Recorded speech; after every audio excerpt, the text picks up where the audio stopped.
আজ 5ই মে 2026 শাপলা গণহত্যার প্রায় এক যুগেরও বেশি সময় পর অত্যন্ত নান্দনিক এবং আকর্ষণীয়ভাবে শাপলার গণহত্যার আগ পরের সম্পূর্ণ ঘটনাকে চমৎকারভাবে ফুটিয়ে তুলেছে বাংলাদেশ খেলাফত ছাত্র মজলিস। বাংলাদেশ খেলাফত ছাত্র মজলিসের এই সুন্দর আয়োজনে, সুন্দর এই উদ্যোগে যারা অংশীজন ছিলেন তাদের সবাইকে জানাই আন্তরিক শুভেচ্ছা এবং মোবারকবাদ। আমরা আশা করি বাংলাদেশ খেলাফত ছাত্র মজলিস শাপলার যে চেতনা, নবী প্রেমের যে জাগরণ, সেই জাগরণের যে বার্তা, সেই বার্তা দেশের সর্বস্তরের মানুষের কাছে, বিশেষত আমাদের আগামী দিনের কাণ্ডারি, আমাদের আগামী প্রজন্ম, ছাত্র সমাজের কাছে অত্যন্ত সুন্দরভাবে, বলিষ্ঠভাবে, চেতনাদীপ্তভাবে ছড়িয়ে দিবে সেই প্রত্যাশা করছি।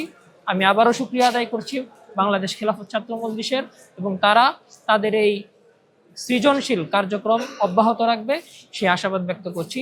আসসালামু আলাইকুম ওয়া রাহমাতুল্লাহি ওয়া বারাকাতুহু।